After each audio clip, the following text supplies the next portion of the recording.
welcome to Jeremy Chats with Coaches. Today I have Sarah Ibrahim with me. Welcome, Sarah. I'm so excited to be here. Thank you for having me. Fantastic. Well, Sarah, before we really get going, could I have you just tell me and my listeners a little bit about who Sarah Ibrahim is, a little bit of your story, and how you came to the world of coaching? That is a very big question for 7 a.m. So I am a single mum here in the UK. I have a 5-year-old little boy, and essentially having him was the turning point in my life for so many things. So prior to that, I had been an absolute party animal, long story short, and had spent many years kind of running from myself, which I didn't know at the time. You know, I just really viewed it as I was having a great time and I was choosing this life, and, you know, I had no responsibilities, and so why wouldn't I party my life away, right? And so I developed this affinity first with ecstasy, then with cocaine in later years. And cocaine really became my nemesis. And, you know, that's what essentially led me to the path of coaching. Now, I fell pregnant when I was Sorry, how 30. old did you say your child is? He's 5 now. 5. Okay, fantastic. Yeah, continue. Yeah.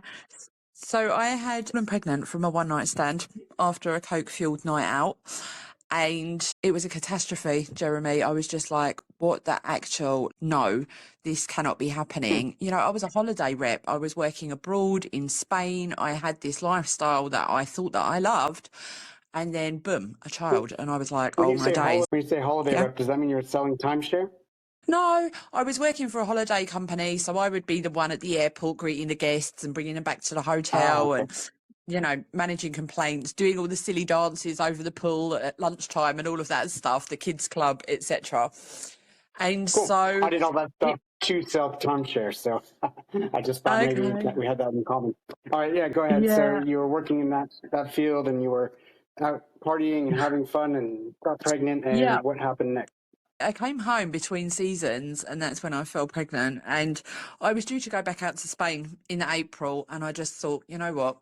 This child has actually been sent to save your life. Like at that point, I was partying for 3 days without a break, you know, literally no food, no hygiene, no sleep, no nothing, just Coke, cigarettes and alcohol. And that was it.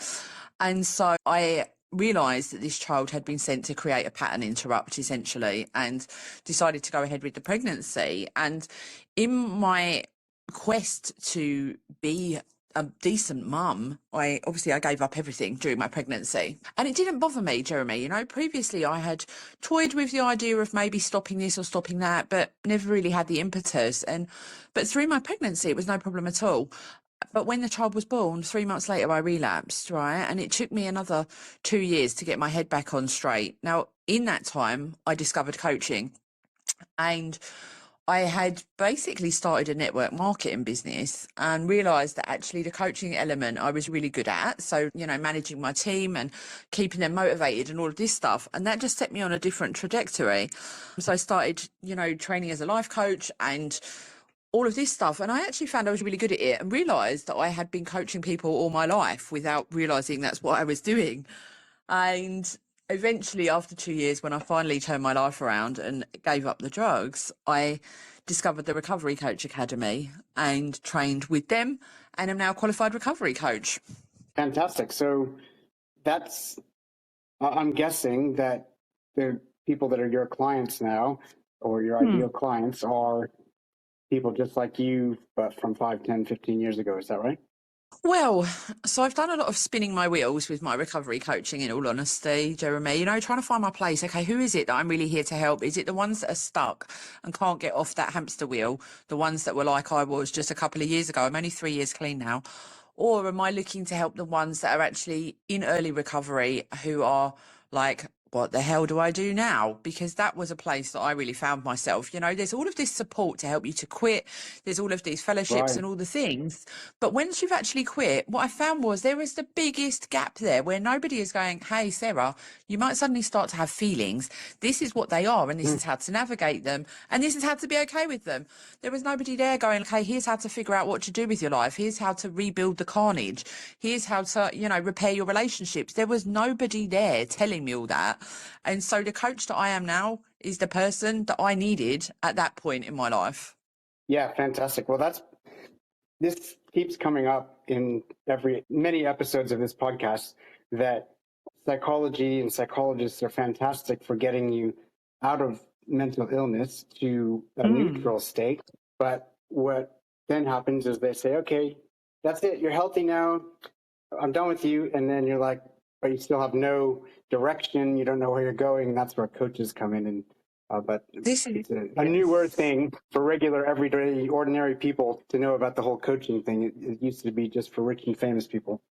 No, I love it. I feel like everyone should have a coach, because Yeah. there's so many different types of coaches, and the value that they provide, I think, is widely misunderstood. We're not here to give people answers, right? We're here to help you find your own answers. And that's something that I am really good at, and something that my clients just love. It's from asking the right questions that they're like, oh, holy fuck, this is what I should do. Or this is something that I never thought of before. Have I never realized that? Like when that light goes on in their eyes, I just love it. Me too. And I love that the way that we get them there is simply questions. And so Yeah. the answer has been in them all this time, but they needed Yeah. somebody to draw it out of them. Exactly that. And so to be that person is such a privilege, And so my ethos for my coaching is that there's no one way to recover. Like your recovery is your business. If that looks like you're moderating your coke use, great. That's up to you. If that looks like you're abstinent, great. I'll support you in that. Like it's really not my concern about your using, which may sound counterintuitive for a recovery coach, but there's just so many different models of recovery. And I think there are some associations out there that will tell you you've got to do this and you've got to do that, and you've got to exhibit certain behaviors. I just don't subscribe to that. This is all about building a life that you don't want to escape from, and there's no way that you can do that if you're stuck within these confines of you must attend 90 meetings in 90 days, for example, or whatever. And I feel like a big part of this for me is about healing as well. So as much as I'm looking forward versus looking back, I am all about understanding, okay, where did this actually come from? And, how can we stop ourselves from falling into that particular hole again going forwards? What do we need in place? What do we need to realise? What are the thoughts that we need to start to adopt as our own if we're going to stay on this path of enlightenment? Because it's a new life, right? You've never done this before, maybe. And so the fear is, well, what if one day no doesn't mean no anymore? Or what if I go to a wedding and everyone's at it? Then how do I say no? How do I make sure that I stay on track? All these kinds of things, and really figuring out what to do next with your life, because you've got all of this energy and all of this joy, all of this impetus to do something. And it's, well, I don't even know what I like. I was 39 when I went into recovery, Jeremy. Yeah. And someone said to me, so, what are your hobbies and interests? And I was like, hobbies? What the fuck are you on about? Like, I go to the pub and I get smashed. That is my hobby. Like, I don't know. I didn't know if I liked cooking or if I liked, art. I didn't know anything about myself. I had not been with a straight head on for a single day of my adult life, essentially. And so it was really a case of who the hell is Sarah? And that is, again, what I help people with now. Yeah, well, that seems to be. I was just talking to a friend today about this podcast, and he Mm. asked if there was any common themes that were coming up, and I said, "There's all different kinds of coaches, all different things that they focus on, all different methods and ways, but what seems to weave all of them together is that they're all helping people find their true identity and who they truly are and are meant to be, not what society has told them or their parents have told them or they've told themselves because of what they've heard from society and parents and everything." So yeah, that, and I can see. Let me ask you. I don't have nearly the knowledge that you have on, drug abuse disorders, but my thinking would be that the drug abuse isn't the problem. The drug abuse is the self-medication. The real problem is something much deeper. And when you're talking about whether to abstain completely or to cut back or whatever, that's really just looking at the surface issue, isn't it? What's really important is, why do you need to self-medicate? What's the real deep trauma that's there in the first place? I love that you have that perspective, Jeremy, because so many people don't. It is, drugs are not the problem, they are the symptom, exactly as you said. And our doctors and a lot of the recovery models out there will simply treat the symptoms, like, okay, get them to stop taking drugs and problem solved. Well, no, it's not, because once they leave rehab and they're not wrapped up in it, they're going to go straight back to their old behaviors. So it's really about, unlearning all of the things or all of the ways that we have been and replacing that with something that's much more conducive to leading a life that is in the light, as I call it. And so, yeah, you're absolutely right. It's about getting at the root cause and understanding, okay, wow, all this time I thought I was choosing it, but actually it was just an adaptation because I wasn't coping with something. Yeah. Have you seen the study with the rats and I think it was heroin, Yes. Yes. Yep. where they if they were alone in a cage with no one to socialize with and nothing to do, then they always chose Hmm. heroin over, was it food or water? And Yep. then, but then if they were put together with the community and with activities, then they always chose the water or food and not the heroin. Exactly. And that's why community is so important in recovery, especially because, addiction has us isolated. So it may start off as something that's very social and something that facilitates connection. It certainly did for me. Cocaine had been in my life for about, I don't know, probably about 7 years before it really got a hold of me and it controlled me rather than I controlled it. And so, I would be very sociable and really chatty and all the things. But the more and more that my using increased, the more I was isolating myself indoors so that people didn't know how much I was using. And, I was really ashamed of it and all of that. And then, of course, we had a global pandemic. So my using just Mhm. shot through the roof. And, it became something that addiction has a voice, Jeremy, is what I always say, right? Addiction has a voice and it will tell you things like, this is a good idea. It will tell you things like, no one will know. Don't worry, you're not going to stay up till 4 a.m. this time because you've learned your lesson, and it will tell you a pack of lies, yeah? And so what I've found is that, addiction thrives in isolation. Yeah, it absolutely thrives in isolation because that voice can just have its heyday. Yeah. And so when we're alone and we're not plugged into people, we're not plugged into the outside world, we're not connecting with others, we're just run by this voice and all it wants is to be fed. It doesn't care if you lose your home. It doesn't care if you get your child taken off you. It doesn't give a damn. The beast just wants to be fed, right? And so, once we get to the other side of the fence and we go into recovery, community becomes so important because it's the opposite of addiction. Connection is the opposite of addiction in my eyes, and to be Mm. able to be around people that really get it, people that have lived that life as well, and I often say this as well, it's like trying to explain a sunset to a blind person. Yeah, like you could get it right down to the most finest nuance, but they're never going to fully appreciate or know what it's like because they can't see it like you can, right? They can't marvel at how it makes them feel the way that you can. And so addiction is the same in the sense of, you might be able to cognitively understand, yeah, okay, that sounds like a bit of a rough ride. But unless you've actually been there, there's no way to make it make sense that, you vanish for Yeah. 3 days on end and you turn your phone off and you don't call your husband. Like, how can you explain that to somebody? It doesn't make sense apart from to someone else that's done it. Yeah. Yeah. And then I guess that's what, when we talk about community being the opposite of, or what was it? Connection is the Connection. opposite of addiction. Yes. Yeah.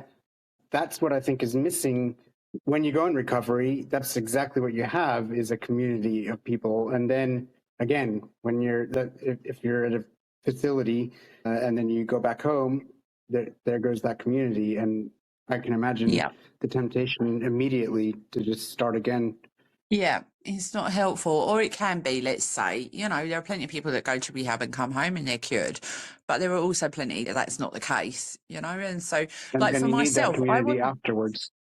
yeah, for sure, and Yeah. I didn't understand about community in the first instance, right? So what happened for me Mm. was that I had been to Cocaine Anonymous a few times in the past, and I just didn't resonate with it at all. Now, I am not here to knock any pathway of recovery. If it works for you, go for it, right? However, for me, that particular pathway, it wasn't resonant. And so when I decided to quit, as far as I knew, I was on my own, right? I just thought my only options are go to the doctor. Well, what's he going to do? Maybe give me a pill or refer me to someone, or go to one of these fellowships. And I just thought these are not options for me. And so what I did was took to Facebook and started essentially blogging about it, right? And so that wasn't my intention in the first instance. My intention was to hold myself accountable. And I thought if the world is watching, then it's going to be a lot harder for me to fall off the wagon. Bear in mind that I was a life coach at this time, right? So when I went live and shared my story, it's kind of 5 weeks into my recovery, I was just like, What are people going to think? Who is going to trust a life Mm. coach that is actually a cokehead? What's going to happen to my business? What if my child gets taken off me? All the things. But, you know, I knew that it was something that I needed to do. And so off I went on my merry way. The result of that set me on this different trajectory, right? Because I literally couldn't have predicted what happened next. So to date, over 5,000 people have viewed that video for a start, which is shocking and highly embarrassing, actually, because it's a very snotty, very sweary production, right? However, it's very real. And so, you know, loads and loads of people were just reaching out to me like, oh my God, that's so amazing. You're so brave. You've really helped me to see that actually I can tell my boyfriend or my mum, or, you know, all of this stuff. And I was like, oh my God, people think I know what I'm talking about now. And I don't. I just know my own story. And they were like, you know, can you help me? How did you do it? And I was just like, the truth is, I just decided. And when I decided, it got to be so. You know, it literally is no more complicated than that. And so I shared my story online for about 8 months, and that's when I finally discovered the Recovery Coach Academy. And so when I started training with them, of course, that plugged me into a recovery community. And I was just like, oh my God, that's what everyone's been talking about all this time. Right? I just didn't get it until I got plugged into it. And now I wouldn't be without it. Yeah. And it's a different kind of community. As you say, there's Cocaine Oh, Anonymous. yeah. That's good for you. That's good for you. But, Yeah, you know, this is a whole different kind of community. exactly. What would you say, Sarah, is the core philosophy behind your coaching? The core philosophy behind my coaching, to my mind, is about creating a life that is just beyond anything that you ever thought was going to be possible for someone like you. By which I mean someone that's come from a life of addiction. You know, I never knew that this is who I was going to be. I couldn't have imagined it. I wouldn't have believed you. And I certainly wouldn't have known how to create it. And so it's really about, you know, there's no one way to recover. Everybody is welcome here. And let's look forward, best foot forward, and create something incredible from the carnage. Okay, so can you put that in one sentence? What's your core philosophy? Well, I'm very wordy. Don't knock me for that, Jeremy. I'm not knocking you. Yeah, That was I a know. fantastic way to say it for some people, and then some people need it distilled. Yeah. Okay. So, in one sentence, the core philosophy is there's no one way to recover, Excellent. essentially. So well, I love that. It's, you know, I know of a couple who wrote a book, a relationship book, and the title was something like, or maybe it was, I think it was the man that wrote the relationship book, and let's say his wife's name was Sarah, and so the title of the book was How to Be the Best Husband in the World to Sarah, or something like that, because everybody's different, and you know, a self-help book can only help you so far because it's really the perspective of that one particular author and what they've experienced. But yeah, when you have a coach that's working with you individually or even in a group, but when they're working with you, then you are obviously able to do it the way that works the best for you instead of a one size fits all sort of situation. Exactly. So I recently, in October last year, created this little program called Transformation. And I had a real hard time articulating what the heck it was, Jeremy, because transformation is so personal, right, to each individual. And Mm. I didn't want to say, okay, work with me in October, and by the end of the 30 days, you are going to have given up drinking, or you're going to have your first 10K month, or, you know, because it just wasn't that. It was, you come here, Yeah. tell me what your transformation is that you want, and I will help you to get the pieces in place that will be the building blocks to create that. And it was awesome. And so even though I struggled to articulate it because there was no tangible outcome that I could define in a way that was, you know, results driven, Applies to everything. it was epic. It was so epic, and I loved it. Fantastic. So then tell me a little bit about how that core philosophy that there is no one way to recovery, how does that translate into tangible results for your clients? That's a good question.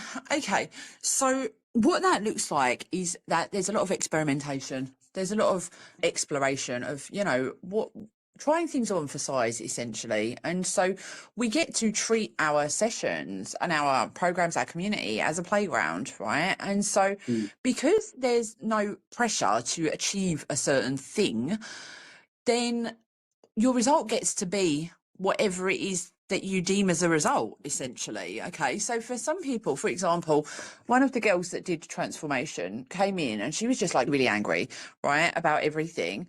And so her transformation that she wanted was to let go of this anger. And so the way that we approached this within the context of recovery was to really dig into the times, okay, when has this happened before? What are you making this mean about yourself? Right. And how are we going to address that? And so by adopting the ethos of there's no one way, it meant that she could just try loads of different stuff. And, whatever resonated with her, that was her way.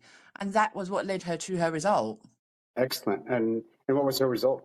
So her result was actually mind-blowing, actually. So within, I think, about a week of doing this program with me, people were approaching her at the school gate and telling her that she seemed different somehow. And I was like, okay, that's beyond anything that I could have imagined. Like, how close are you to these people, for a start? But the end result was that her relationships were just so much smoother. There was less friction, less conflict, she wasn't getting irritated as much in the first instance. That was the turning point for her. It was that the things that previously would have been like, that she would have bitten, she was just like, nah, this doesn't have to mean anything, and able to sail through it. And so the conflicts weren't even happening in the first place. And so now she doesn't have to take substances to take her mind off of all of it. Yeah, so she'd already stopped with it. Right. She'd already stopped, but she was only about a month or two in.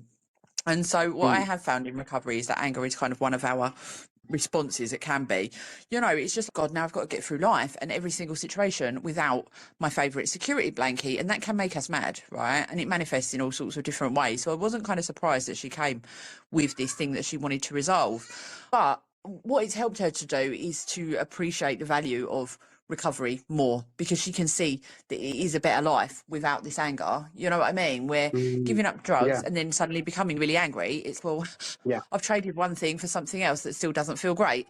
But being able to navigate that has given a different perspective. Fantastic.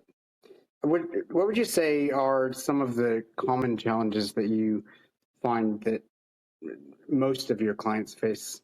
So a lot of it is around identity at the core. We've spent so long creating this construct of who we think that we are based on our behaviours and the life that we have become so accustomed to, and the stories that came with that, the narratives that are inside of our minds.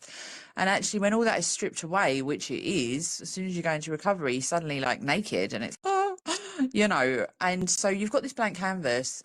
And I forgot the question. Oh, identity. Sorry. That's all right. It sounds like you create this blank canvas and it's almost time to start over again. The question was, what are some common challenges that most of your clients face? Yeah, so it's about feeling lost, and that feeling lost is about the identity piece, a lot of it, right? So what presents as lost, and it looks and feels like lost, it's not. It's just a new place. It's a new person. It's a new way of thinking, new perspectives that are required. And that takes some getting used to. It's okay, how do I select a response to this situation now? Because I can't just be however I've always been, because I'm not her anymore, And so really dismantling the old version of ourselves and putting together this new one that is intentional and more from a place of love, essentially. So identity is a huge thing that is across the board, really, in terms of early recovery. Sorry, Sarah, you're breaking up a little bit. Is there another room or something that might be a little bit better internet connection? I can try. Hold on.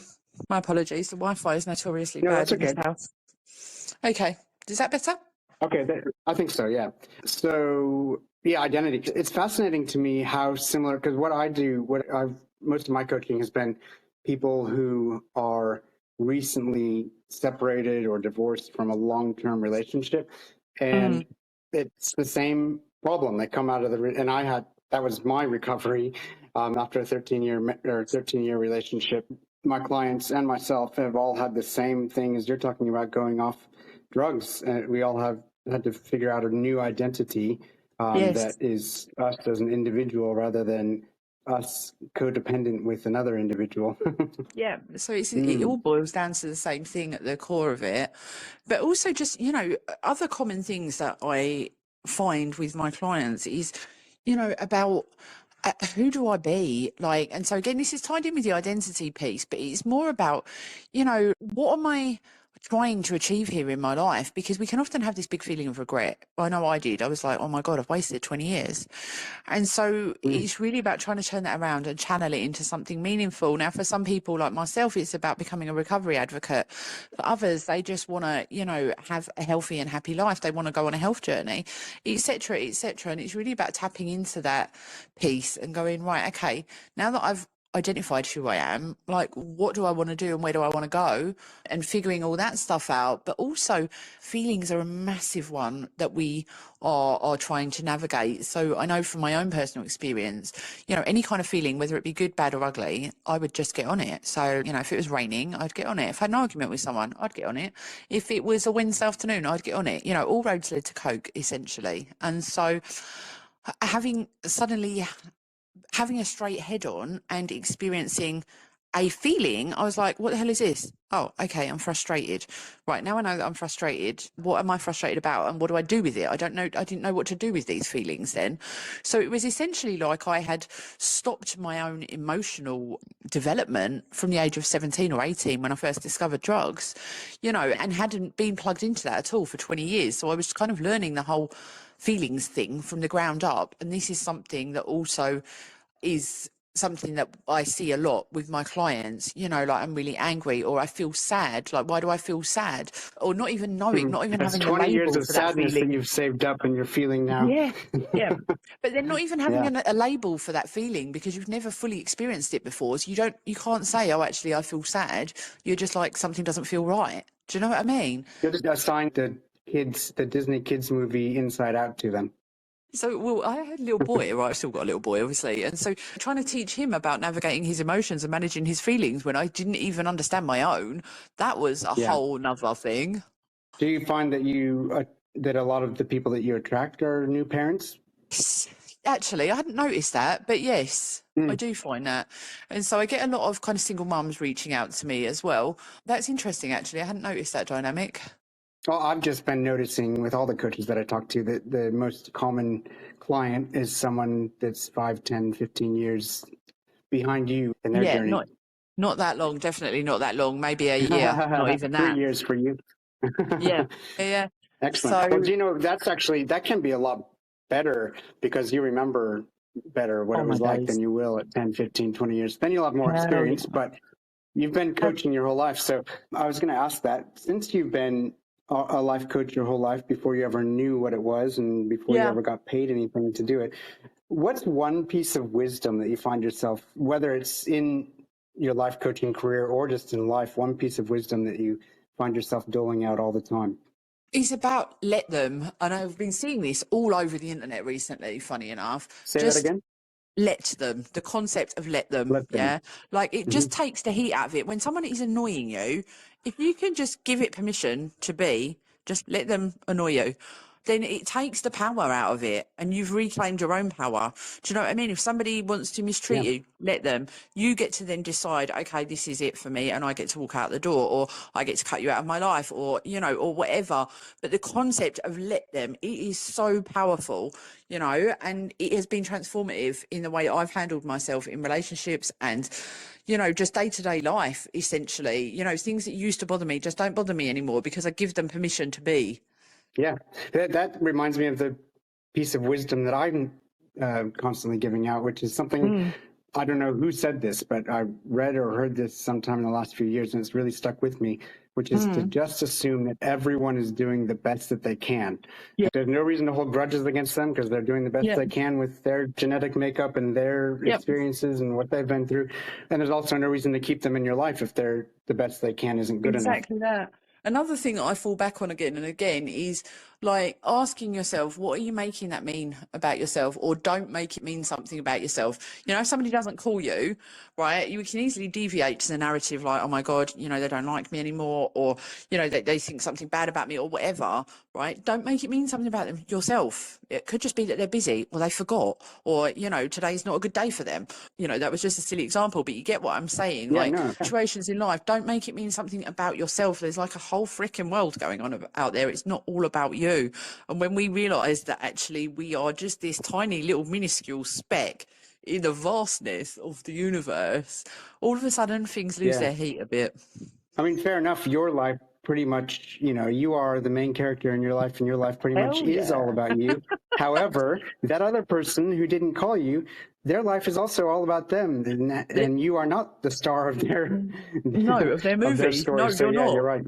Yeah, the only Yeah, person it happened to is you in your own story. Like in their story, it's yeah, happening to them.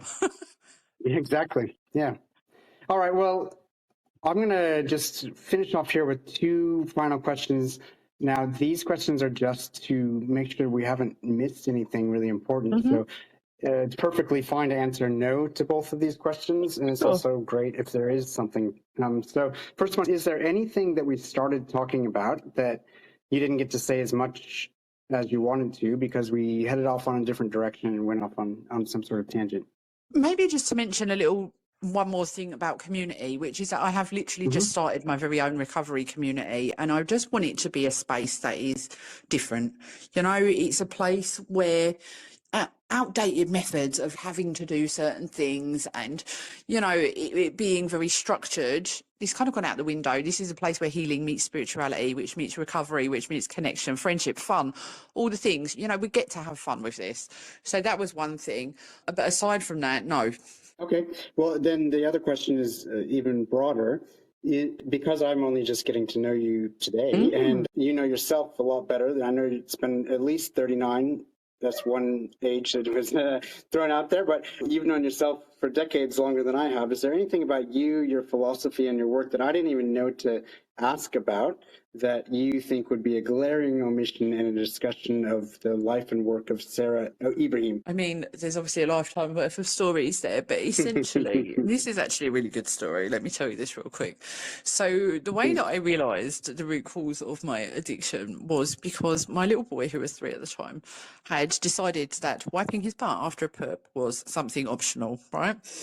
And so, Yep. and I was going nuts. I was just like, okay, this is not cool. Hello, what's going on here, right? And this one night I was going absolutely berserk. Bear in mind, he's 3, okay? And I had asked him and he had said no, and I'd asked him and he said no. And I was going nuts. I put him to bed and I thought, why the hell did you react like that, woman? That is really OTT for the crime, right? And what I realised was the lie had triggered me, right? So the fact that he said no when he meant yes, right? And I thought, come on, he's 3. Like, his lie is not the same as a lie to you and me, yeah?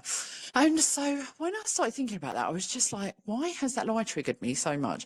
And I realised it came from my childhood. My dad would lie to me all the freaking time. Yeah. This was just his way of being. And he would go to Egypt for weeks on end. And he would say he was going for 2 weeks and he would come back 6 months later, things like this. And so little Sarah created these stories of, well, you're not worthy and he doesn't even love you anyway. And you're actually probably really annoying. That's why he keeps leaving the country.